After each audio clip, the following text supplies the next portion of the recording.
Good morning, everyone. Welcome to American Scousers Morning Coffee or Tea with American Scouser. It's Friday, so it's green and loving it as always. Kermit is invisible, as you can see. Actually, that's like a nice thing I got going there with the green. It's Friday, so we got our duo over here. Kazi is with us. Kazi, what's happening, man? I'm good, man. Yeah, how are you? Coffee, tea? You're a I've tea guy, I got hope, a or ground Americanized? coffee in my sexy Shrek mug. Don't ask. Yeah, that would wake me up. That's probably more effective than Kermit there. And looking as possibly yellow as can be, Alex is with us. Alex, what's up, man? Oh, nothing much. Just hanging out, drinking Red Bull. Red Bull in the morning. Yes, that's how Alex rolls. Alan was with us already this morning. Alan and Wallet is with us. Good morning, Ryan. Yeah, a lot of people. First thing in the morning is Friday. TGIF, even TGIFF, if you will. So we're back in action. A lot of like news to get to. So we'll probably go almost in like reverse chronological order over here. Let's start with this one here. The FA makes a ruling. It's cool to elbow people. What's wrong with that? Just adds adds to the player. I mean, come on now, kind of a deal. So they make that official that there is no ban on that. Kazi, are you shocked, or where were you with this in the first place? Um, I was very much, of course, some sort of ban. I would have thought, but when I actually look into this, it is very much in the FA's wheelhouse of being just incompetent on every way, shape, or form. If the FA can be incompetent, they will be incompetent, and it's a lot more, especially going back to the Mitrovic thing, what happened a couple of weeks before. Yeah. And the suspension. I'm not saying that the Lancers should be suspended for 8 games and, along those lines, but there has to be a respect factor both ways. I thought a couple of weeks out the firing line for the guy, 2-3 weeks, maybe so, but maybe Robertson's kind of had more of a word in this than we think and said, listen, heat of the moment, kind of battle, that kind of argument. And that's where they're kind of gone. But definitely thought he was going to get a suspension, but just very much typical the FA, really. Yeah, I mean, I know a lot of people are like, oh, if it was like Kane and stuff. And I don't know. I mean, do you think that's, Alex, that if it was a different player, they would approach it differently? Or this is FA covering his ass regardless of who the player was? I think it's a little mixture of both. Yeah, I think it's more of the FA just being incompetent. Like I said yesterday in the Discord chat, I even said during the Arsenal game, I'm like, he should just be fired. I don't understand why he's still there. I mean, if I started elbowing clients in the face, I probably wouldn't be at my job right now. So I don't understand what the FA just doesn't understand with how, life is. He made a mistake, sure, but the cameras don't lie. He did that on purpose. I tell that to my clients all the time. Cameras don't lie. They show what you did. And that's what he did. And he somehow got away with it. I mean, I'm not okay. So, as somebody who is not, I'm big on my personal space, not very touchy feely. Like, I don't people like grabbing me like around the shoulder and stuff like that. It's like, dude, back off. Like, I'm big on my personal space. So, there are a lot of times like where people will be like, hey, Tim, like put your arm. And your reaction as somebody who is trying to avoid contact is not this. You just go like this or whatever. You're like, hey, what's up, man? And you kind of like lower the shoulder, get rid of his hand, and you move on.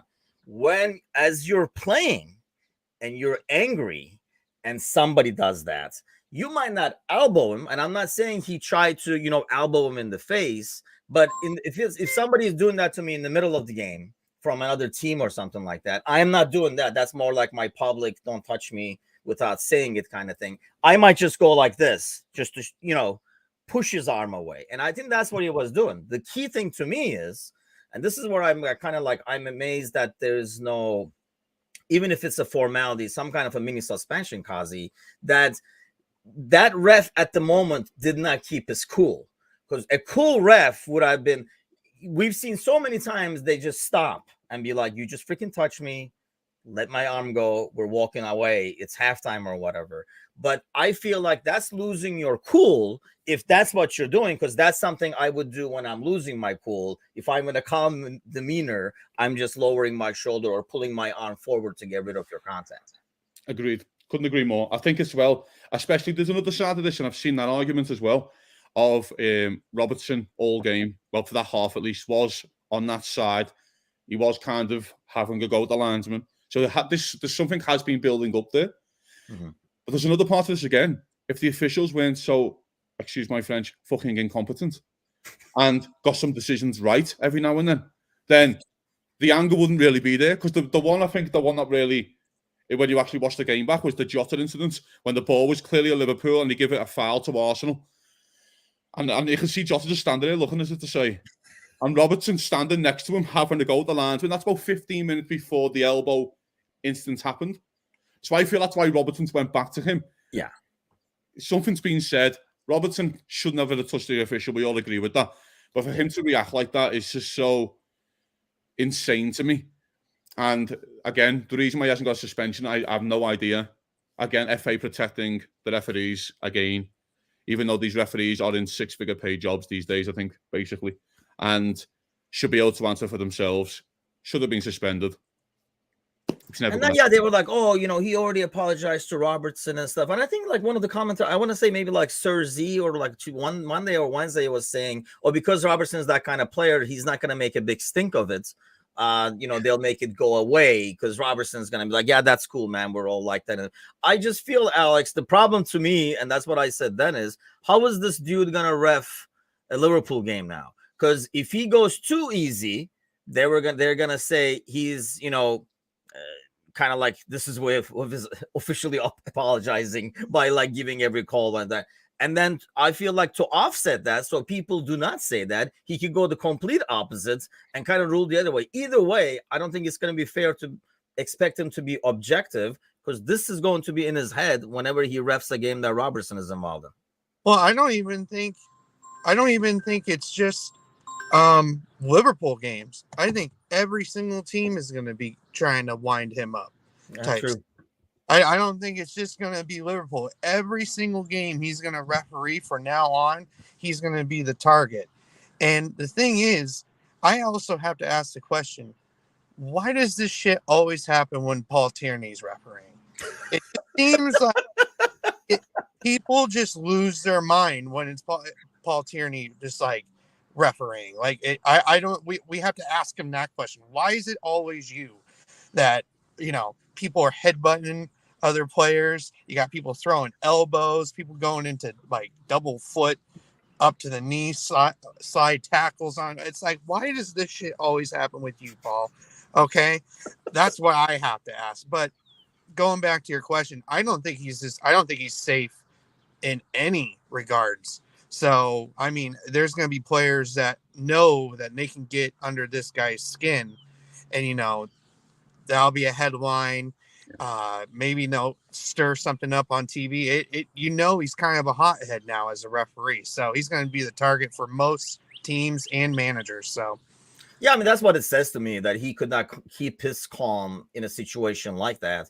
Sparky says, now that ref is not being suspended, is Robinson's yellow being removed? I mean, no, because, like Kazi says, yes, Robinson should not make contact with the referee. That's the way Robertson talks, though. Like, I've seen him talk to other players on the field. He's that guy I wouldn't like to hang around with because he's that touchy-feely dude that is going to grab your elbow every time he talks to you. He's like, dude, you can talk to me without touching me kind of a deal. So I think that's what – it's not like he was yanking him like to talk to him or something like that. That's him just holding the elbow as he's talking. And he's a close talker too. If you ever watch like Robertson, when he like says something, he just like leans into people he talks to.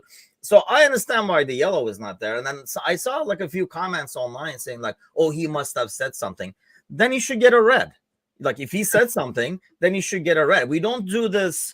He said something, so it's yellow and 2 slaps, or this is a yellow and a, elbow to the chin. This one is a red, though, and stuff. I mean, there's no punishments like that. If he said something, then it's a freaking red, and then we move on. So this is basically, I was amazed that this is the way they chose to sweep it under the rug, because I thought they would do like it's almost the end of the season. They would kind of like say, you know what, the rest of the season, he's going to be shelved, and then, he'll clear his mind over summer. He's just stressed right now, kind of thing. And then they'll just bring him back and everybody would have forgotten about it by then. Whereas if they put him on duty like this weekend or next weekend, I don't know how that's going to go away. And almost like now they freaking have to, because if they don't do it, it's going to be like, how come? I thought he was cleared. So I feel like it would have been a lot easier sweeping job for them to say rest of the season he's suspended. As long as the elbow's Bruno Fernandes next time, I'm absolutely fine with it. You know what I mean? Richarlison's a good option as well. You know what I mean? So if it's Richarlison, it would be like, he's not the forgiving guy. Because, Richarlison would not forgive. Next time he would be like slight tackling into you by mistake or something like that. So it's like, I just don't get that at all. But a lot of things I don't get, like this one over here. So the Premier League says, I couldn't believe this shit when I saw that. So on Thursday, Premier League announces that the clubs will have collectively agreed to remove all gambling companies as sponsors on the front of the players' jerseys. I'm assuming it's the 25-26 season, not because it takes time to remove those decals, but probably some of those agreements that are already in place are going on until then. I mean, how the hell? I mean, could there be a lot any worse of a symbolic lame move than this, Kazi, in terms of feel like, we got to get ahead of this gambling thing. Let's just remove the ads. I suppose, listen, the UK has a thing with the gambling. I'm completely with it. The one thing that makes me laugh the most is that we turn on Sky Sports News and sponsored by Sky Bet and Bet365. So they're happy accepting that money and going, you literally can't watch a game in the UK without like goes to half time. And the first advert that pops up, half time bet, Salah to score next goal, 7-1. So you're happy accepting that money, but not the shared sponsor money. If you're going to have a blanket no gambling, okay, that's fine. But then stop taking money from Sky Bet. And Bet365, stop taking all the advertising money, but you won't. So you're making the token gesture again. It's a token gesture. Instead of concentrating on actual things like education around gambling with younger people coming into adulthood, it's more, we've got to make this token gesture right now. That's why, again, it doesn't make sense. Do I agree with the premise? Yes, if you're going to go all the way with it. But you're still going to advertise Sky Bet. You're still going to advertise Bet365. And that's what annoys me more. It's like, there's still, so you can't have it on the shared sponsors, but can you have it around the stadium? On the advertising boards? I don't know. The shirt thing, the only way that's going to stop gambling is if you fucking forgot to place your bet. And you see the warm-ups and you're like, oh shit, that's right. And then you just grab your phone and place the bet. That is the only way that's stopping any betting in my mind. Nobody's saying like, oh, we're using that now, so I guess I'm gonna have to start betting. Just like it doesn't work like that. I don't understand that. What do you think, Alex? I mean, I agree with Kazi. That's the part that gets to me because it feels so lame and fake. It's too obviously fake and lame, I guess. Yeah. Well, and I can relate to it because like I live in a state that has sports betting, and I can confer with Kazi, it's everywhere. I mean, if you watch any sporting event, whether it's basketball, hockey, football, there is at least 5 ads within 30 minutes about sports betting. It's everywhere. But the funny part is at all this, so Premier League clubs can't have it on their shirt, but lower league clubs can. So betting is fine in the lower leagues, but as soon as you go to the Prem, it's not okay. And I'm like, what? It's just a weird ban. It's like the last time we talked about how, what was it? The committee will look into any ownerships that have broken laws and stuff like that. It's just it's a good PR statement, really. That's really what this is. See, but like statements like this, I mean, I don't know. Are we just too cynical, Kazi, that when I see something like this, I just freaking laugh? Like, I don't even be like, is there anybody out there saying like, about time they're getting ahead of this gambling problem? I mean, is there anybody saying that when they see something like this? Again, in the UK, it is a thing that has to be nipped in the bud, but you've got to go. Man, you live in America over here. It can't be worse than here, can it? No. I mean, in terms of sports betting in the UK on football, it is definitely a massive thing. But again, isn't one of the clubs at the Bet365 stadium? I'm sure that is that. I think so, right? I thought it was Stoke. It is Stoke. Yeah. So what? So are they still allowed to name the stadium the Bet3? I don't know. How does this work? So you get promoted into the Premier League and go, you got to change your name in the stadium. You got to change so that £200 million deal that you just signed up for 10 years for your name of your stadium, and you've only been in it for 2 years. What happens then? again, and going back to Sparky's comment in the ground. So I've sat in the corporate in Liverpool. I've been very lucky enough. You sit down, you're having your food. Someone comes over with the betting slips with all the prices on it today of that game and goes, "Would you like to have a bet?" And you go, "Yeah, of course, I'll have £20, Salah first goal." You give them you don't leave your seat. They take the cash and just literally have it on a machine and print the slip off for you. That's at Liverpool's corporate. But what is he wearing, though? I mean, is he wearing? Are they wearing? I don't understand. I remember. He's wearing a shirt that says like "Stop betting" or something. But I remember when Liverpool used to play French teams in Europe, and we couldn't have Carlsberg as our sponsor. We had to play in blank kits. Remember those days? Yep. They can't have alcohol. It's just again. So I don't know if the French have done this, but did we stop serving alcohol at the ground then because you haven't got it on the stage? I don't know. It's all. Well, I don't think you can in Turkey because it's volatile enough. So you don't want to add alcohol to the equation in like the Mediterranean countries. But everybody is already drunk before the end. That's why everybody just drinks before the game. It's the same thing. Like you can't bring coins into the game back home. So there's a lot of people who sell a lot of knickknacks on your way into the stadium because they know you either spend it or you lose it. They're gonna take it when you go to security. So you're like, yeah, I guess I'll get tissues for that, a cushion seat for this. So there's like a bunch of people taking it and you're like, I guess I have to buy a fucking scarf because otherwise I'm just gonna give all the coins I have to security. So use it or lose it is how it works back home. So I mean, I don't know. It's just when I read something like this, I mean, here's what my thing is, Alex. Like, we're talking about like it's a PR move. I want to be in this meeting where they're like saying, we got to do something, dude. Like, we got to act like we really care about gambling. Who's the guy that says, what we can do is remove the ads from the jerseys? And then they're like, George, great point. We should do that. Like, who comes up with this as like, this is the PR move that we really need? I don't know. Let's be honest. These are people that are making these decisions that don't know what 99.5% of what the world wants to see. Like they are totally out of touch with the rest of the world. So I'm just going to leave it at that. They have no idea what we want. Like they thought we wanted a Super League and we told them no. So, and then they're like, why don't you pay what was it? They were charging all that money for individual games during COVID, and they're like, we don't want that either. So it's like they're I just want to say fair play to the people, by the way, during COVID who spent £20 to watch Sheffield United play Brentford and shit. Like, fuck me. I genuinely wouldn't turn it on if it was the last thing on TV. With no fans in the stadium watching Sheffield United kick a ball around. No.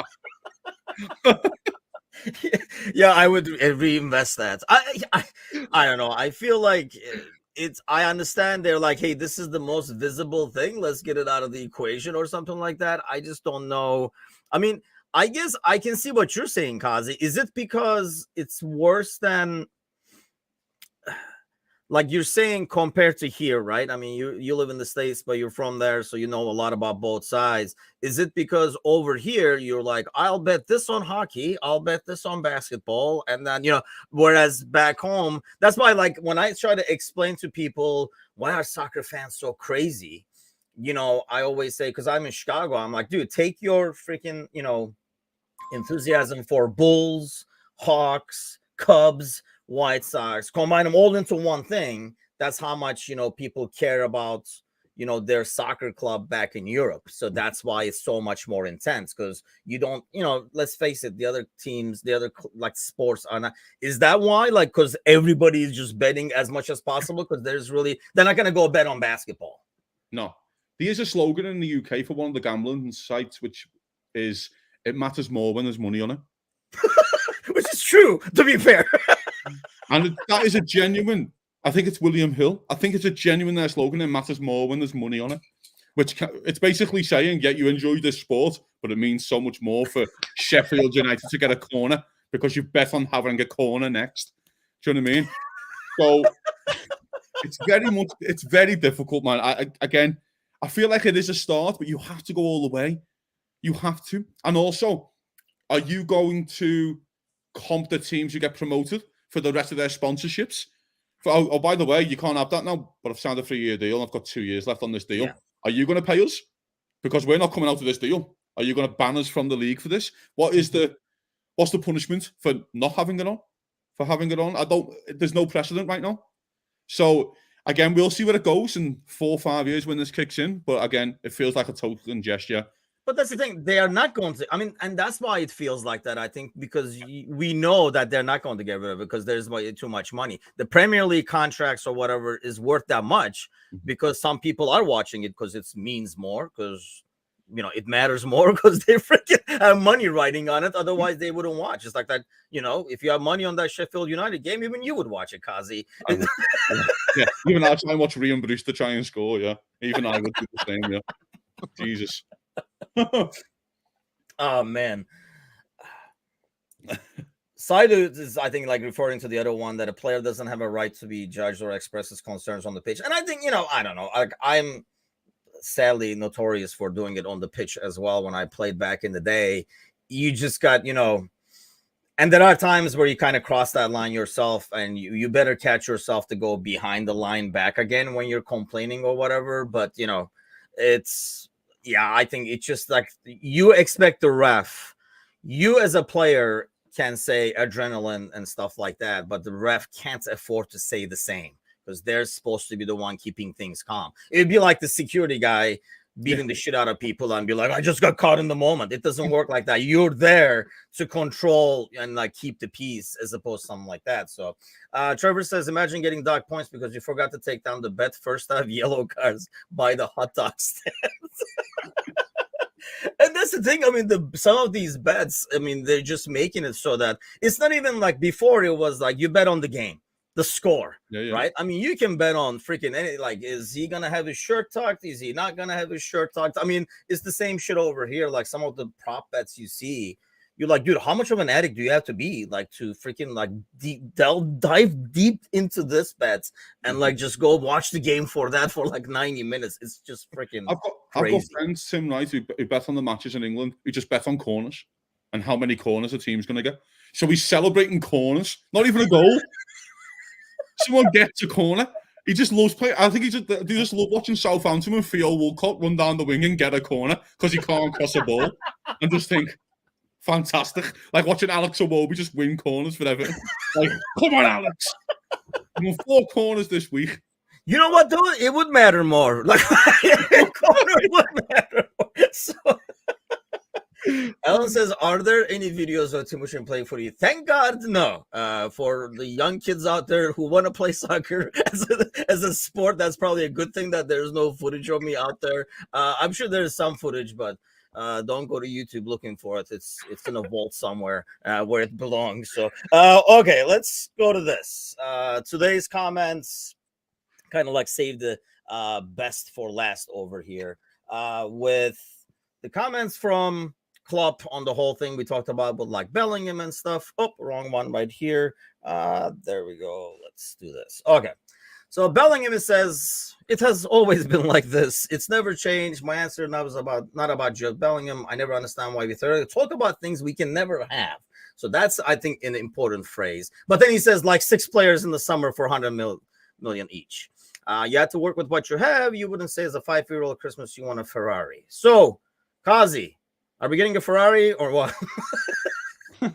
No, I mean, this Christmas like Ferrari analogy is fine. But when you've been old for 2 years, if you keep driving this absolute shitty Corvette like Chevrolet, and then you're going to get a Ferrari in 2 years, you'll be go, okay, yeah, I can live with the old Chevy Malibu. I can live in my Chevy Malibu to get my Ferrari. But when I get told after 2 years I'm not getting a Ferrari, I'm going to be pissed off because I still want my Ferrari. I don't want a couple of new Chevys. You know what I mean? But yeah, I mean, going to the point where he says you can't have. Again, I think we were discussing before the show. We don't know. Let's get this right. We don't know. 100 million, it will, of course, easily break the record for Liverpool's highest ever transfer fee. We understand how Liverpool have worked for the last 6 years up until this point. It would be going against the grain to go and sign 120 million pound players plus 4 or 5 on top of that. Do I think Liverpool could sign Jude Bellingham for a fee of 120? Yes. Yes, of course. But Liverpool have 5 or 6 players that we need. And right now, am I heartbroken? Yes. But I don't think this is kind of over by any stretch. I don't think it's going to happen this summer. To me, it smells like Jude could stay a year. And then maybe next year. When Jude's bargaining position, by the way, goes up, and Dortmund is weakened, he also gives Liverpool a chance to go, hey, let's find out if this is a blip. Let's find out if this season is a blip.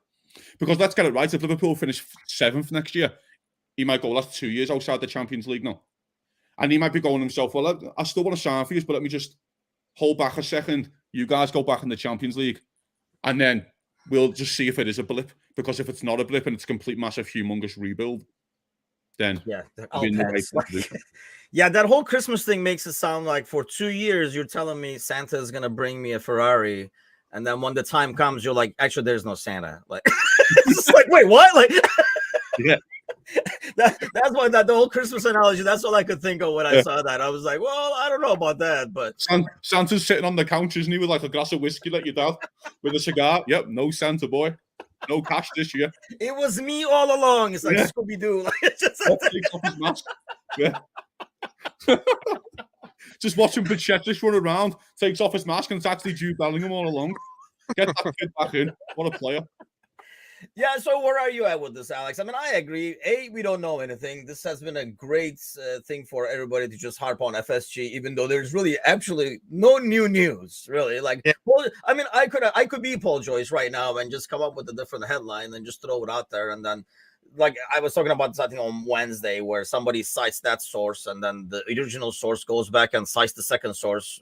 But you were the original source. You started this shit. So you can't just be like, it's confirmed. And we don't know if we made a bid. We don't know if this is all like a negotiation thing. Did we go and say, we'll give you $50? And Dortmund is like, no, man, the price is like 120. We're like, oh, okay, we were just checking. And then we left. Or did Dortmund, is it the negotiation by Dortmund saying like, we want 140, 150? Because nobody asked for what they really want. You start at a point because you know you're going to have to come down. But where are you at with this whole Bellingham match? I think it's more along the lines of that. I think it's more of something coming out of Dortmund camp, seeing if they maybe that, like Kazi said, we don't know. There could be something in place. There could not be. It could be something by Dortmund trying to entice Real Madrid and City to kind of like fold over and give him 150 million for him, or give him, I mean, dare I say, go up to 200. If you go to 200, you would believe that they would have to sell him at that price. I mean, it's 200 million for one player. So you get into that. I think it's more of like head execs at different clubs playing mind games with other head execs at other clubs to try to make them fold. You know, we know they set their price at 120, and so be it. And the other thing is Liverpool has to choose. Ultimately, they have to choose, you know, like Kazi said, if they do get Jude, you know, spending a lot of money on other players is probably not something they're going to do. So it's kind of like, do we fold and go for Mount, go for Nunez, you know, go for Declan Rice if he's available. I saw that one this morning. They have like a lot of options, but it's just a tough decision that Liverpool has put in, because it's not only the midfield we need. Realistically, we probably need somebody to cover for Salah. We probably need another center back.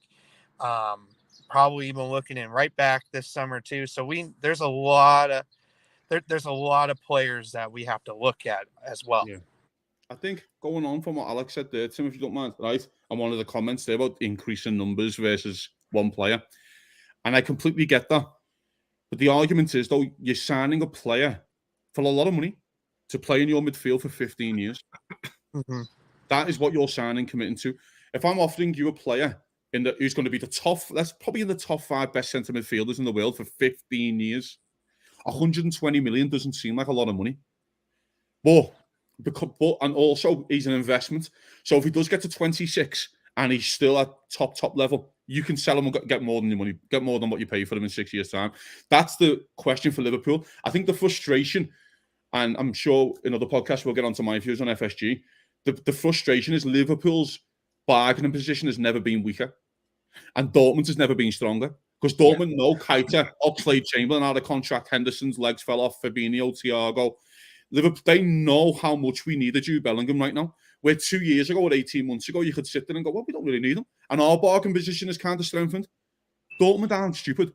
Dortmund also know themselves that this is the guy that they want to rebuild the whole team around for the next 10 years. So it's a very difficult one. All I'm saying is for 150 million even, to guarantee the top 5 best centre midfielder, top 5 midfielders in the world for 15 years, to do it, you probably say yes. Well, but that's the thing, Kazi. Is it a guarantee? I mean, nothing is a guarantee. I understand that, obviously, but I mean, is it a guarantee? Because you're spending this money. I mean, I understand that. I mean, I feel like 100 or whatever is probably fair for this kid. But like when you go to 150 and eliminates another 2-3 players you can sign, probably, I'm not sure because we saw what happened with Van Dijk. One injury and you might not come back as 100%. So you get this guy, he comes to the Premier League, gets exposed to fucking Burnley or some shit, who's coming up, or like any team coached by Sean Dyche at the time, whoever, because probably Everton won't be in the Premier League then, so wherever he's at. But so I mean, he gets injured and you don't get the same guy back. Now you spent all this money, you put all your eggs in this basket, which happened to have a hole on the bottom. I guess that's my worry. Yeah, but then we've done that with Alisson, and we've done that with Van Dijk. We put all our eggs in an Alisson basket. And Alisson had one good season at Roma. Alisson had one good season at Roma, and we put 9 goals past him in 2 games last season.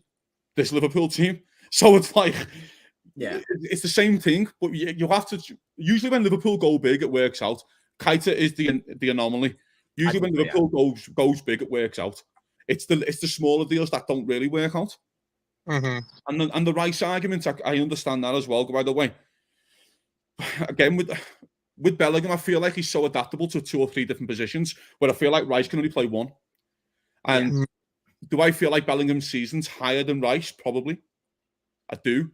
So it's difficult. You take the chance, you take the punt. I don't know. For me, it feels like the most sure sign of a player who's going to be in the top 5 best centre midfielders in the world for 10 years, 15 years. So he looks like the most certain bet you can have. Tough one. Yeah, James says, as we saw in the World Cup, Bellingham's level is about Rice and he's on 19. You and James would be like 2 peas in a pod, by the way, Kazi, when it comes to FSG. But and I agree with that too. And I think, and but that's what you get what you pay for, right? That's why Rice is cheaper, because like James is saying, he is, I believe, levels about, because I think he can contribute in more ways than one, as opposed to Rice being like a low player. So, I mean, Alex, so would you be, in terms of you, would you be content with, instead of getting Bellingham, let's say, we go get, I don't know, you get Mount and Rice, or Mount and freaking Amrabat and, Rice or something like that. You get that 120, you go get, or 150, whatever the price is going to end up being. You get like 3 key players. Because this is kind of like, hey, I didn't get you a Ferrari, kid, but here's a brand new Honda Civic. Hey, you're still getting a new car. I mean, and it's gonna be a kick-ass. It's loaded, dude. Like, my Civic. But maybe Civic was not fair to Mont. Okay, I got you. Let's make it a little bit. I got like a Jeep or some shit. I mean, it's one of those things we don't really know until like it happens. So like, I mean, we could go out, like you said, and get like a Mount and a Nunez, and an Amrabat, and we could have like a really amazing midfield next year. And then we're kind of thinking, do we need Bellingham? Do we need, or they could all just be shit. You never really know. And I mean, I think when you get Mount and you go for Rice, you know what you're getting, because we see him so much during the Premier League. Even like Nunez, McAllister. I mean, you can name them all, the ones that we're interested in. I think it just really depends on how they would turn out. And I think if you go for those players, ones that are proven, I think it's going to be like kind of like a love-hate thing. It's like, oh, what could have we been if we had Jude also? It could be something like that. I think, but at the same time, Kazi, I mean, here's my thing. Did we just find out maybe that, we were talking about this before we went live, that, before this season, you were like, dude, you add freaking Bellingham to this, we're just kicking ass. And then during the season, I think the most disappointing part of the season to me, apart from seeing like the legs fall off of some of the key players we kind of like praised before, and you're like, like the speedy decline, let's say, I think finding out that some of these other guys in the squad were not really as good as we thought they were. They just looked really good because everybody was on peak form. So when you have 9 peak form Liverpool players and you throw Costas out there, you're like, dude, he's as good as Robertson, if not better. And then you throw Jones out there, he's like, he's the future. But then when the other 9 is not in good form and just regular, then they're like, well, this guy was not that good, or what's going on? And I think that's probably the most disappointing thing to me seeing like this year. I think it's a fair comment. I think for me, I think it's hard to actually go against what the lads have actually done in their ability. I think that's what's impressed me the most about Bajcetic this season. Bajcetic came in as a kid. Let's get it right. No one even knew him. Everyone thought it was fucking a few letters pulled out of a Scrabble bag and just made a word. Like, no one had no idea. And he's come in, and when everyone else has struggled, he's the one who's shined. When usually with kids and other players, you want to put them in with senior players who are playing well, and he kind of carried Liverpool's midfield. So with Liverpool also looking at, big channel, one for the Championship manager fans there. But with Bajcetic, Liverpool looking going, well, he's just saved us 60 million because he's going to be starting next season. Do you know what I mean? That's another part of this argument as well, with the Bellingham conversation that the team are probably having. Because if you look on paper right now, Bajcetic has kind of become a forgotten man because he's injured and we know he's out for the season. No one's talking about him. So we're just looking at our bench and our squad going, well, Oxlade-Chamberlain's gone, Keita's gone, Henderson's garbage and Fabinho's garbage, and we're all doing this. But we're looking going, well, you got Bajcetic there who's 19, 20. The club might be going, we still got life in Curtis Jones. We still fancy him. Harvey Elliott, we see him as a number 8 and he's getting better. He's played most games this season. Maybe we can hold off one more year for Bellingham and our position strengthens again. That's what I'm hoping is happening. I think the only way this Bellingham saga is officially over is when he signs for a new club. I think a different club, that's not Liverpool. I think that's when it's officially over. Then, like, he's not coming to Liverpool. Liverpool will not sign Bellingham from Real Madrid. We will just not get him from Real Madrid. It'll be a ridiculous amount of money. I think we all agree with that. You've got to get him from Dortmund. So I think if he wants to stay one more year at Dortmund and fancy winning the league, or trying to win the league, or retaining the league if he wins it this year, completely fine. For his development as well, fine. And he also I think that's what he's doing. I think he's holding back and going, let's see where you're at next year. Because right now, you're not at the position I want you to be in. If you go and finish third and win the Europa League, then of course I'm coming. Well, if I can say one more thing before we get off, I think one of the players that is forgotten, who you say is going to be in the top 5, you say Jude's going to be up there. I think Musiala at Bayern Munich is just going to be just as good as him. Just as good. You're not getting anybody from Bayern. I just don't think you're getting anybody, especially somebody young, because they're not Dortmund. They're not a seller. Yeah, but I mean, sometimes money, the money does the talking, and you know anybody will sell. I didn't think at any point Liverpool was going to sell Philip Coutinho, and then Barcelona came in with that huge fee, and Liverpool we have to sell. At this point, if you want this much money, we have to sell. And I think Bayern will also think of the same way. So, see, I feel like, especially that deal right there. I mean, see, James says we got to the Champions League final with Gini, Hendo, and Milner. So I'm sure Klopp. See, I think that's our problem right here. I think Mount would be a good fit for that as well. And that Gini, Hendo, and Milner midfield got a lot of crap, but that's the midfield that the Klopp system needs and demands. While we had a well-functioning midfield, people bitched and moaned about, we don't have a creative guy in midfield. We don't need a freaking creative guy in midfield. If they can press like we need to press and win the ball and get it to the top 3 and let them do their thing. And that's what we need. We're not getting goals from midfield. We didn't need goals from freaking midfield. If you can get the ball, do the counter pressing, and get the ball to Mo when he's like a 3-on-3 and stuff like that. I mean, that's the issue, I think. And I really think going back to, I know he told Coutinho, stay one more year and stuff, but I feel like Klopp was semi-happy that Coutinho, because He had no idea what the hell to do with them. He did not fit in our system in any freaking way. So they were like, "You want to go and you're gonna bring this much money? Oh, please stay." And then they just like take the money and fucking run with it, because I don't think it was going to work in our system anyway. The best Coutinho with really wanting to stay at Liverpool, Kazi, I don't think was ever going to work in that system anyway. I think, I also think Klopp kind of fell into the system that we're in right now. I don't think it was his preferred plan from the day one. I do think that. I think he fell into the Roberto Firmino. He walked in and went, "Fuck me, he's good." Like, he's not bad. Possibly, yeah. Like, I'm watching Balotelli and Firmino with you, fella. I know which one I want. Like, that's what we, And the other thing about the Coutinho thing, and I get that what you're saying, we forget how good Oxlade-Chamberlain was at that time. This is pre-Ox injury when he went. Preach. You know what I mean? It is though. When he probably would have got 15 goals, and I hold my hat on it. Liverpool win that Champions League final if Oxlade-Chamberlain's fit, because he would never have brought Lallana off the bench and Emre Can, who couldn't play because they were all injured. And by the by, but I think that was at the timing of that. Kind of rounding it off with the Mount thing. Mason Mount is literally the most perfect Liverpool player of all time. Like, I can't imagine, for Klopp at least, of like, go and do me a job on one man, run him. A bit like the Ander Herrera situation when Ander Herrera used to play against Liverpool. He just man mark one player the whole game. He wouldn't touch the ball, but just man mark one player. And Mount is very much like that, where he can set him out to do a job. Like, just go and stand on De Bruyne's legs. Just go and stand all over him.